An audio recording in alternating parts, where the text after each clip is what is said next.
Jorge Bergoglio nunca creyó que iba a ser papa. Rezaba para no serlo. Incluso él, hombre de andar caminando las calles de Buenos Aires, a pesar de ser cardenal y máximo jerarca de la iglesia en Argentina, llegó como todos los domingos a las 5:30 de la mañana a recoger el diario La Nación. Era domingo 24 de febrero de 2013. Allí saludó al dependiente del kiosco, Luis del Regno, y hablaron de algo en particular: la renuncia un mes antes del Papa Benedicto XVI.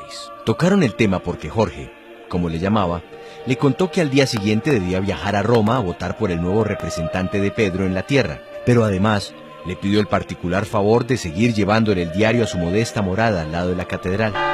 Sin embargo, Luis le tiró una pregunta que quedaría para la posteridad. «Jorge, ¿vas a agarrar la batuta?». A lo que Bergoglio respondió: «Eso es un fierro caliente. Nos vemos en 20 días. Vos seguí tirando el diario». Todos los diarios del mundo habrían de anunciar 17 días después, en su versión extraordinaria, que en la noche del miércoles 13 de marzo, pasadas las 19 horas, se había escogido papa, que su nombre completo era Jorge Mario Bergoglio Sívori, nacido en el barrio Flores de la ciudad de Buenos Aires, Argentina, quien, además, cuando le preguntaron cómo quería que le llamaran de aquí en adelante, de manera sincera había respondido: Francisco. 3 días después, habría de explicar que ese nombre lo había escogido cuando su amigo, el cardenal brasileño Claudio Humes, le dijo en el momento de su elección: «No te olvides de los pobres». Y mientras se finalizaba el escrutinio, llegó a su corazón el nombre de San Francisco de Asís, el hombre de la pobreza, el hombre de la paz, el hombre que ama y custodia la creación, diría. Jorge Bergoglio no creció en la pobreza, pero sí fue educado en una familia austera y trabajadora.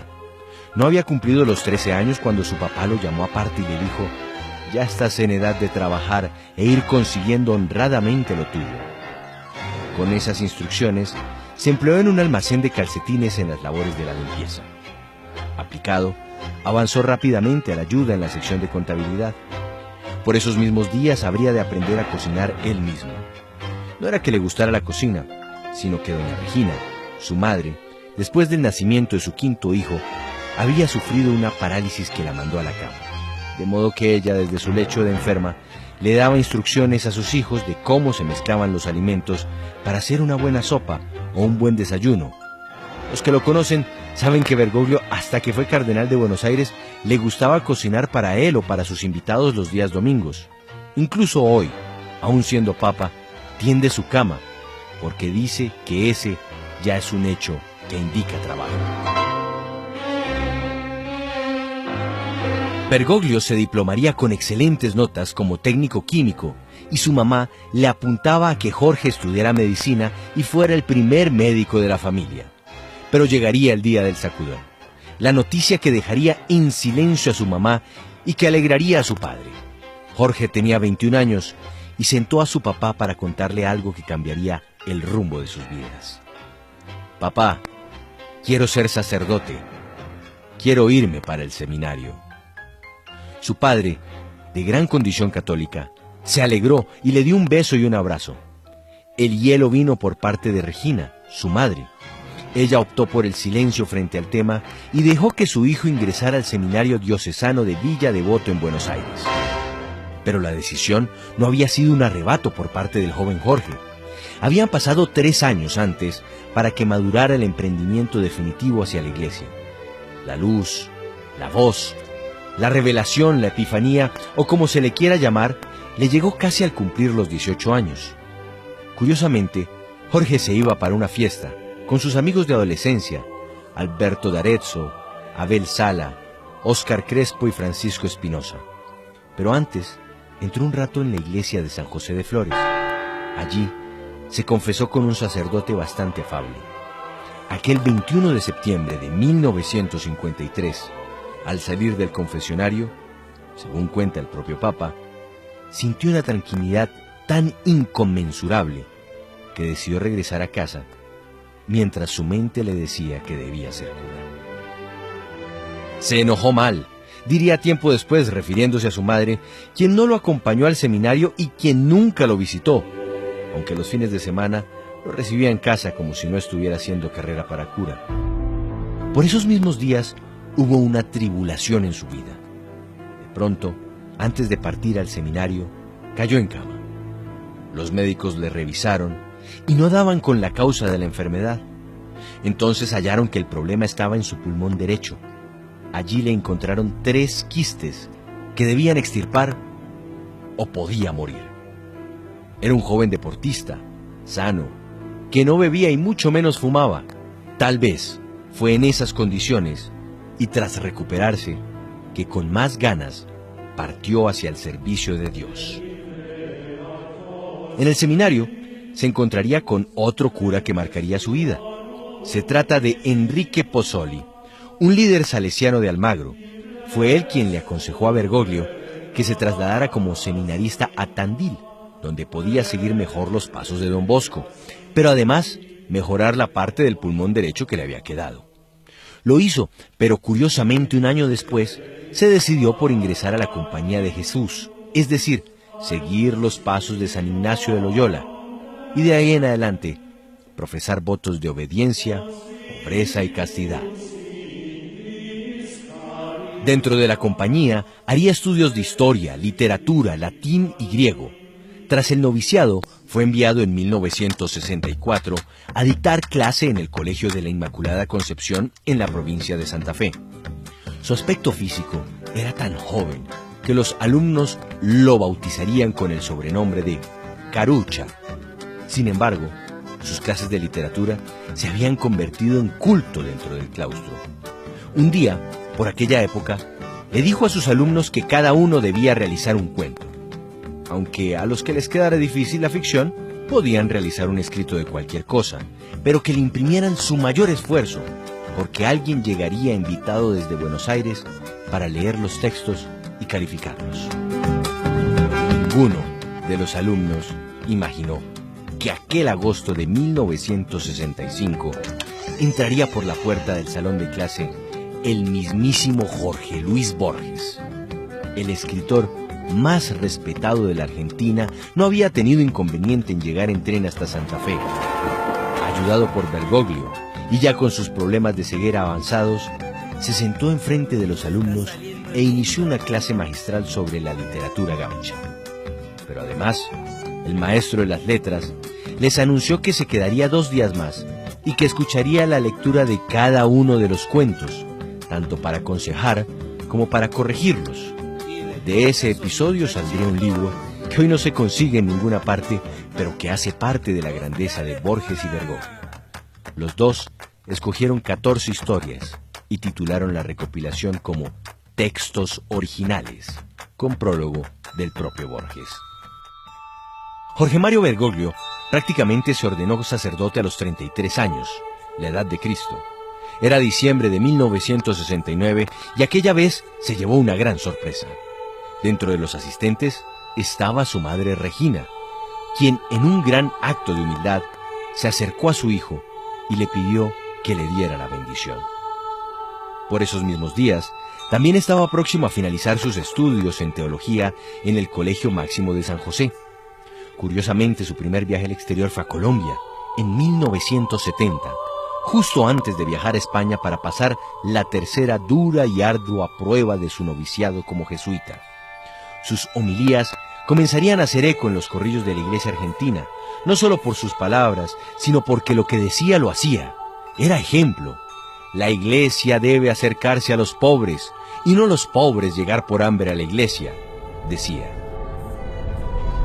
Bergoglio era de tomar cualquier microbús e irse hasta los confines de los barrios de invasión, dar misa y quedarse conversando con la gente para alentarlos a salir adelante.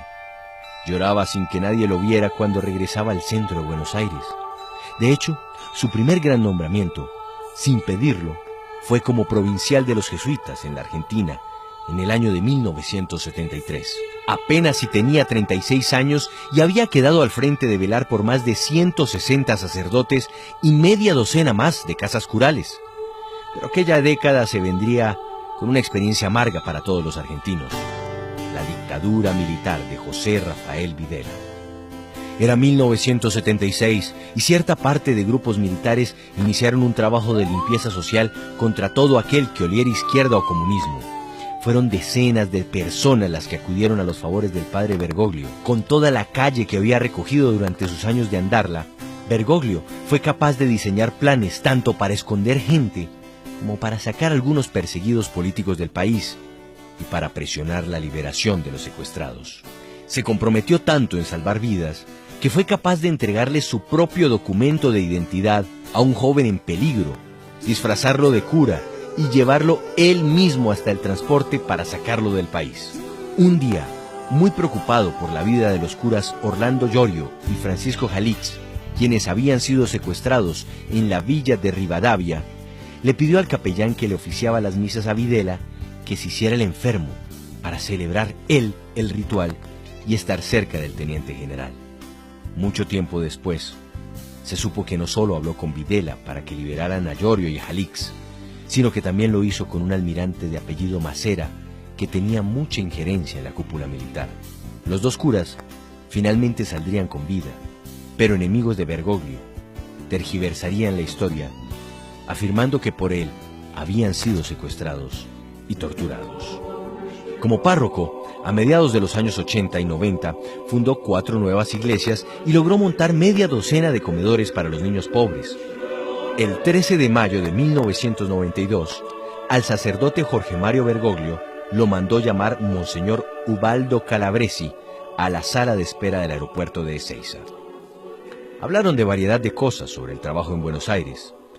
Bergoglio pensó que lo estaban regañando sin regañar, pero justo cuando Monseñor se iba a subir al avión, le soltó una gran noticia. Fuiste nombrado obispo auxiliar de Buenos Aires. La designación se hace dentro de 8 días. Vaticanistas que han investigado la vida de Bergoglio han coincidido en una cosa: el argentino nunca ha hecho lobby para ascender en la iglesia. Eran sus actos los que hacían que la gente le echara el ojo. Algo parecido sucedió 5 años más tarde, el martes 27 de mayo de 1997. Monseñor Calabresi lo invitó a almorzar a su casa. Y allí, en medio de disertaciones, un empleado apareció con un pastel y champaña. Bergoglio confiesa que pensó que era el cumpleaños de Calabresi y que casi se atreve a felicitarlo. Pero no. Ese día le anunció que desde Roma habría sido nombrado como nuevo obispo coadjutor de Buenos Aires.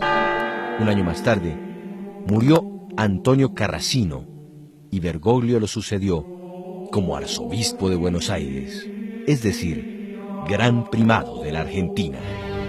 Tal vez el año clave en su vida fue el 2001. Por aquellos días, el Papa Juan Pablo II lo hizo cardenal, de modo que su nombre se agregó al selecto grupo de purpurados del planeta.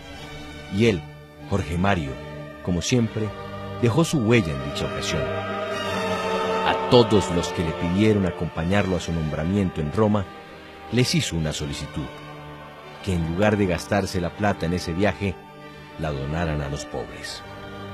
Ese mismo año, ocurrió algo que está dentro de lo que tiene que suceder.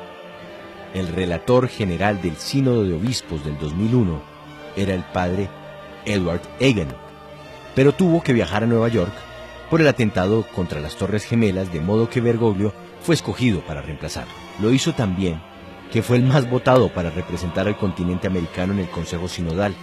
Entonces llegaría la muerte de Juan Pablo II y el cónclave del año 2005. Aunque todos los purpurados juran silencio total de todo cuanto acontece dentro de la elección del nuevo Papa, a la prensa se filtraría que el argentino había sacado 40 votos, pero que con un argumento valioso les había pedido a sus seguidores que se los dieran al alemán Joseph Ratzinger, ya que tantas fumatas negras harían pensar al mundo que la iglesia estaba totalmente dividida. Bergoglio pensó que se había salvado de ese fierro caliente, pero con lo que no contaba era con la renuncia de Benedicto XVI en febrero del año 2013. La elección estaba tan clara que duró apenas un día. Esa misma semana dejó en claro el tipo de papa que iba a ser. Primero, No quiso quedarse a vivir en el tercer piso del lujoso Palacio del Vaticano, sino quedarse en la modesta habitación 201 de la residencia de Santa Marta, en un cuarto de 50 metros cuadrados, e incluso desayunar y almorzar junto a la gente que pasa por aquella sede.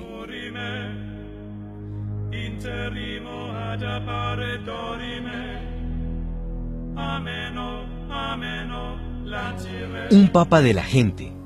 No le gusta andar en la limusina papal, sino que anda en un sencillo Ford Focus color azul. Tampoco le gusta que le respondan las cartas por él. Siempre trata de hacerlo él mismo. Igual pasa con las llamadas telefónicas. Es quizá el primer papa que ha llamado directamente a una decena de fieles a darles consejos o alientos. Tal vez por ello, fue él mismo quien 6 días después de haber sido ungido como el vicario de Cristo en la tierra, que sacó su agenda, marcó un número del teléfono de la Argentina y llamó al dependiente que le dejaba todos los días el periódico en su morada de Buenos Aires, solo para decirle que le disculpara, que debía cancelar la suscripción porque lo habían elegido papa y no podía hacer nada, y solo pedirle que rezaran por él.